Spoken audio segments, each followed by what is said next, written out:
Hello friends, ನಮಸ್ಕಾರ. AVK hobby ಐಡಿಯಾಸ್ಗೆ ಸ್ವಾಗತ.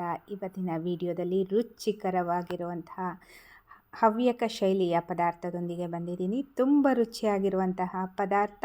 ಇದನ್ನು ಹೇಗೆ ಮಾಡೋದು ಅಂತ ನೋಡೋದಕ್ಕಿಂತ ಮುಂಚೆ ಇದೇ ಮೊದಲನೇ ಬಾರಿ ನನ್ನ ಚಾನಲ್ನ ವೀಕ್ಷಕರಾಗಿದ್ದರೆ ಇವಾಗೇ ನನ್ನ ಚಾನಲ್ನ ಲೋಗೋ ಕಾಣಿಸ್ತಿದೆಯಲ್ಲ, ಅಲ್ಲಿ ಕ್ಲಿಕ್ ಮಾಡಿದರೆ ನಿಮಗೆ ಸಬ್ಸ್ಕ್ರೈಬ್ ಬಟನ್ ಬರುತ್ತೆ. ಅಲ್ಲಿ ಸಬ್ಸ್ಕ್ರೈಬ್ ಮಾಡ್ಕೊಳ್ಳಿ.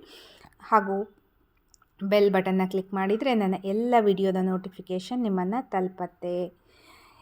ಮೊಸರನ್ನದೊಟ್ಟಿಗೆ ಹೇಳಿ ಮಾಡಿದಂತಹ ಪದಾರ್ಥ ಇದು. ತುಂಬ ರುಚಿಯಾಗಿರುತ್ತೆ. ಮೊಸರನ್ನದ ಜೊತೆ ಹೇಗೆ ಮಾಡೋದು ಅಂತ ನೋಡೋಣ. ಒಂದು ಪ್ಯಾನ್ನ ಬಿಸಿಗಿಟ್ಟು ಒಂದು 4-5 ಚಮಚ ಕೊಬ್ಬರಿ ಎಣ್ಣೆಯನ್ನು ಹಾಕಿ, ಕೊಬ್ಬರಿ ಎಣ್ಣೆ ಕರಗಿದೆ ನಂತರ ಇದಕ್ಕೆ 1-2 ಚಮಚ ಉದ್ದಿನಬೇಳೆ, 1 ಚಮಚ ಸಾಸಿವೆ ಕಾಳು ಹಾಕಿ ಚೆನ್ನಾಗಿ ಒಗ್ಗರಣೆ ಮಾಡ್ಕೋಬೇಕು. ನಂತರ ಕರಿಬೇವನ್ನು ಹಾಕಿ, ನಂತರ ಸಣ್ಣದಾಗಿ ಹೆಚ್ಚಿಟ್ಕೊಂಡಿರುವಂತಹ ಹಾಗಲಕಾಯಿನ ಹಾಕಿ ಸೌಟಾಡಿಸ್ಬೇಕು.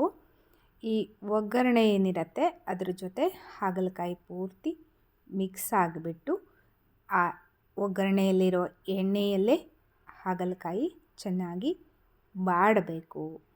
ಆವಾಗ ಇದು ತುಂಬ ಒಳ್ಳೆ ರುಚಿಯನ್ನು ಕೊಡುತ್ತೆ.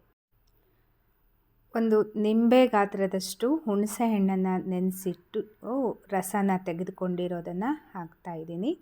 ಇದನ್ನು ಸಹ ಚೆನ್ನಾಗಿ ಮಿಕ್ಸ್ ಆಗಬೇಕು. ನಂತರ ಇದನ್ನು ಮುಚ್ಚಿಬಿಟ್ಟು ಬೇಯಿಸ್ಕೊತಾ ಇದ್ದೀನಿ. ನೋಡಿ, ಒಂದು 5 ನಿಮಿಷ ಬಿಟ್ಟ ನಂತರ ಇದು ಮತ್ತೆ ಮುಚ್ಚಳವನ್ನು ತೆಗೆದು ಸೌಟಾಡಿಸ್ತಾ ಇರಬೇಕು. ಮತ್ತು ಚೆನ್ನಾಗಿ ಮುಚ್ಚಿ ಬೇಯಿಸ್ಕೋಬೇಕು. ಈಗ ಚೆನ್ನಾಗಿ ಬೆಂದಿದೆ. ಇದರ ಘಮನೇ ತುಂಬ ಚೆನ್ನಾಗಿ ಬರ್ತಾ ಇದೆ.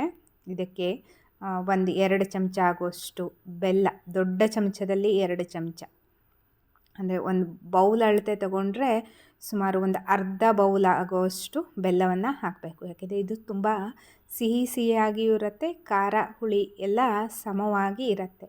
ಹಾಗಲಕಾಯಿ ಆಗಿರೋದ್ರಿಂದ ಸ್ವಲ್ಪ ಬೆಲ್ಲ ಜಾಸ್ತಿನೇ ಹಿಡಿಯುತ್ತೆ. ಚೆನ್ನಾಗಿ ಮತ್ತೆ ಸೌಟಾಡಿಸ್ಕೋಬೇಕು. ಈಗ ಮತ್ತೆ ಅದು ಬೆಲ್ಲ ಎಲ್ಲ ಹಾಕಿರ್ತೀವಲ್ಲ, ಚೆನ್ನಾಗಿ ಪಾಕ ಬರೋವರೆಗೆ ಬಾಡಿಸ್ಕೊಳ್ಳೋದು. ನಂತರ ಇದಕ್ಕೆ ನೀವು ಮನೆಯಲ್ಲಿ ಸಾಂಬಾರು ಪುಡಿ ಮಾಡಿಟ್ಟಿದ್ದು ಇರುತ್ತಲ್ಲ, ಅದನ್ನು ಒಂದು 4 ಚಮಚದಷ್ಟು ಹಾಕಿಬಿಟ್ಟು ಚೆನ್ನಾಗಿ ಮಿಕ್ಸ್ ಮಾಡ್ಕೋಬೇಕು.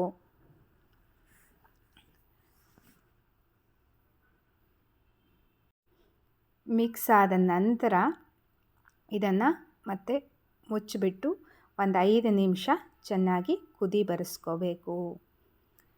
ಈಗ ರುಚಿಕರವಾಗಿರುವಂತಹ ಹಾಗಲಕಾಯಿ ಗೊಜ್ಜು ರೆಡಿಯಾಗಿದೆ. ತುಂಬ ರುಚಿಯಾಗಿರುತ್ತೆ. ದೋಸೆ, ಚಪಾತಿ ಜೊತೆನೂ ಸಹ ತಿನ್ನೋದಕ್ಕೆ ಚೆನ್ನಾಗಿರುತ್ತೆ. ಮೊಸರನ್ನದ ಜೊತೆಗೆ ಸೂಪರ್ ಡೂಪರ್ ಕಾಂಬಿನೇಷನ್ ಫ್ರೆಂಡ್ಸ್. ಒಳ್ಳೆ ಪಾಕ ಬಂದಿರತ್ತೆ. ತುಂಬ ರುಚಿಯಾಗಿರುತ್ತೆ ಫ್ರೆಂಡ್ಸ್. ಲೊಟ್ಟೆ ಹೊಡೆದು ತಿನ್ನೋದಂತೂ ಪಕ್ಕ. ಈ ವಿಡಿಯೋ ಇಷ್ಟ ಆಗಿದೆ ಅಂತ ಅಂದ್ಕೊಂಡಿದ್ದೀನಿ. ಈ ವಿಡಿಯೋನ ನೋಡಿ ಲೈಕ್ ಮಾಡಿ ಮತ್ತು ಶೇರ್ ಮಾಡಿ ನಿಮ್ಮ ಫ್ಯಾಮಿಲಿ ಫ್ರೆಂಡ್ಸ್ಗೆಲ್ಲ. ಮತ್ತು ಸಬ್ಸ್ಕ್ರೈಬ್ ಆಗದಿದ್ದರೆ ಸಬ್ಸ್ಕ್ರೈಬ್ ಆಗಿ. ನೀವು ಈ ರುಚಿಯಾದ ಗೊಜ್ಜನ್ನು ಒಮ್ಮೆ ಟ್ರೈ ಮಾಡಿ ನೋಡಿ ಅಂತ ಹೇಳ್ತಾ, ಮತ್ತೆ ಒಂದು ಹೊಸ ವಿಡಿಯೋದೊಂದಿಗೆ ಭೇಟಿಯಾಗೋಣ. Until then take care. Bye bye. Thank you for watching.